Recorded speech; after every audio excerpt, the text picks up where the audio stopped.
ఈ వీడియో చూసే ముందు జై శ్రీరామ్ అని కామెంట్ చేయండి. మన హిందూ మతంలో కార్తీక పౌర్ణమికి ఎంతో ప్రాముఖ్యత ఉంది. ఈ ప్రత్యేకమైన రోజున ఉపవాసం ఉండి విష్ణుమూర్తిని పూజిస్తారు. కార్తీక మాసంలో ప్రతిరోజు ప్రత్యేకమే.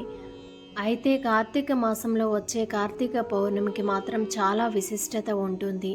ఈ సంవత్సరం నవంబర్ 15వ తేదీన శుక్రవారం రోజు కార్తీక పౌర్ణమి వచ్చింది. శుక్రవారంతో కలిసి వచ్చే పౌర్ణమికి చాలా విశిష్టమైనది. ఈ కార్తీక పౌర్ణమి రోజున ఎన్నో అమృత గడియలు ఏర్పడ్డాయి. కాబట్టి పౌర్ణమి నోములు నోచేవారు, పౌర్ణమి రోజు ఉపవాసం ఉండే వారందరూ కూడా నవంబర్ 15వ తేదీన కార్తీక పౌర్ణమి రోజు నోములు నోచుకోవాలి. కార్తీక పౌర్ణమి రోజున చేసే పూజలకు అత్యంత శక్తి ఉంటుంది. ఎవరైతే ఈ కార్తీక పౌర్ణమి రోజున భక్తి శ్రద్ధలతో శివుణ్ణి పూజిస్తారో అలాంటి వారికి అఖండ రాజయోగం కలుగుతుంది. లక్ష్మీదేవి అనుగ్రహంతో విపరీతమైన సంపద వరిస్తుంది. ముఖ్యంగా ఈ కార్తీక పౌర్ణమి రోజు 365 ఒత్తులతో దీపం వెలిగించాలి. కార్తీక పౌర్ణమి రోజు పూజ చేస్తే సంవత్సరం మొత్తం పూజ చేసినంత పుణ్య ఫలితం లభిస్తుంది. అలాగే ఈ రోజున ఉసిరి దీపం వెలిగించాలి. పుణ్య నదుల్లో స్నానం చేయాలి. నదుల్లో దీపాలు వదలాలి. అయితే ఈ కార్తీక పౌర్ణమి రోజు కొన్ని శక్తివంతమైన అమృత గడియలు ఏర్పడ్డాయి.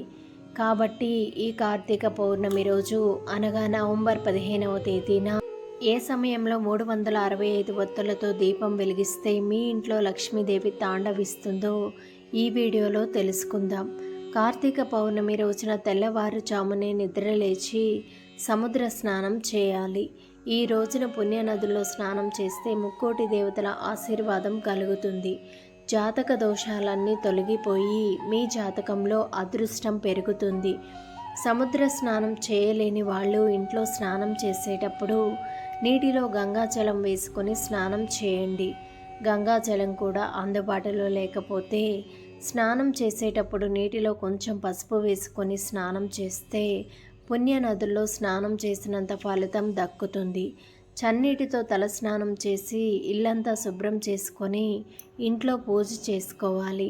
మీ పూజ గదిలో ఉండే శివపార్వతుల పటం ముందు ఆవు నెయ్యితో దీపారాధన చేయాలి. సాధారణంగా ఇత్తడి కుందుల్లో దీపారాధన చేస్తారు. అయితే కార్తీక పౌర్ణమి రోజున మాత్రం వెండి కుందుల్లో దీపారాధన చేయాలి. వెండి కుందులు లేని వాళ్ళు బియ్యం పిండితో ప్రమిదలు తయారు చేసి పిండి ప్రమిదలో ఆవు నెయ్యి పోసి ఇంట్లో దీపారాధన చేయాలి. పూజలో నైవేద్యంగా అరటి పండ్లను నివేదించాలి. చివరిగా ఆ పరమేశ్వరునికి హారతి ఇచ్చి 5 ప్రదక్షిణలు చేసి శివునికి నమస్కారం చేసుకోండి. ఈ విధంగా ఉదయం ఇంట్లో పూజ చేసి రోజంతా కూడా ఉపవాసం ఉండాలి. ఈ రోజున ఉపవాసం ఉంటే కోటి జన్మల పుణ్యం లభిస్తుంది. కటిక ఉపవాసం ఉండకుండా పండ్లను తినవచ్చు. సాయంత్రం 6 గంటల నుంచి 8 గంటల సమయంలో శివాలయానికి వెళ్ళి శివాలయంలో 365 ఒత్తులను వెలిగించాలి. శివాలయంలో ఉండే ధ్వజస్తంభం దగ్గర కానీ, ఉసిరి చెట్టు కింద కానీ, రావి చెట్టు కింద కానీ 365 ఒత్తులను వెలిగించాలి.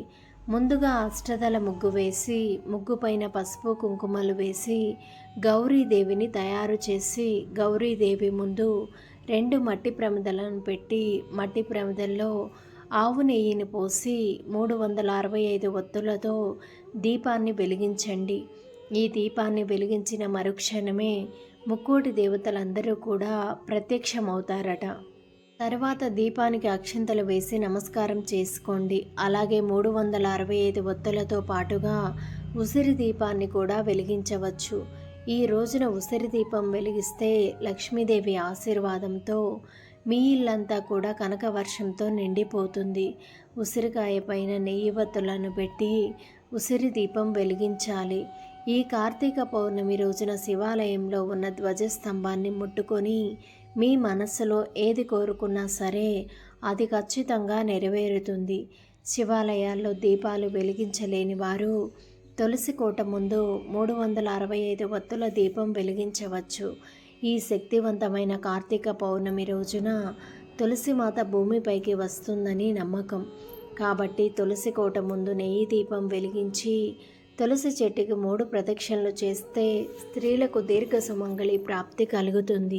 మీ భర్త ఆయుష్ పెరగడంతో పాటు మీ భర్త సంపద విపరీతంగా పెరుగుతుంది.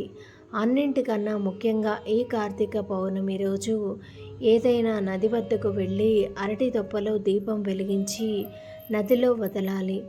అలాగే కార్తీక పౌర్ణమి రోజు ఉసిరి చెట్టుకు 8 ప్రదక్షిణలు చేస్తే లక్ష్మీదేవి అనుగ్రహంతో మీ కుటుంబానికి అష్టైశ్వర్యాలు కలుగుతాయి. అలాగే ఉసిరి చెట్టు కింద వనభోజనాలు చేస్తే ఎలాంటి అనారోగ్య సమస్యలు లేకుండా జీవితాంతం కూడా ఆరోగ్యంగా ఉంటారు. కార్తీక పౌర్ణమి రోజున లక్ష్మీదేవి ప్రవేశం కోసం మీ ఇంటి ప్రధాన ద్వారం పైన పసుపుతో స్వస్తి గుర్తును వేయండి. కార్తీక పౌర్ణమి రోజున మీ ఇంటి ముందు స్వస్తి గుర్తు ఉంటే మీ ఇంట్లోకి తప్పకుండా లక్ష్మీదేవి ప్రవేశిస్తుంది. అలాగే ఈ కార్తీక పౌర్ణమి రోజున సాలగ్రామం దానంగా ఇవ్వాలి.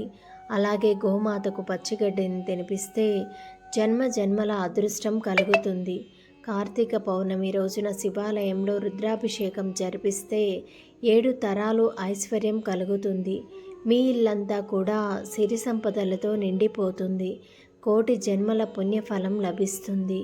అలాగే ఈ కార్తీక పౌర్ణమి రోజు కేదారేశ్వర వ్రతం చేసిన వారికి అత్యుత్తమ ఫలితాలను పొందుతారు. ఈ కార్తీక పౌర్ణమి రోజున ముక్కోటి దేవతలందరూ కూడా భూమిపైకి వచ్చి గంగా నదిలో స్నానం చేస్తారట.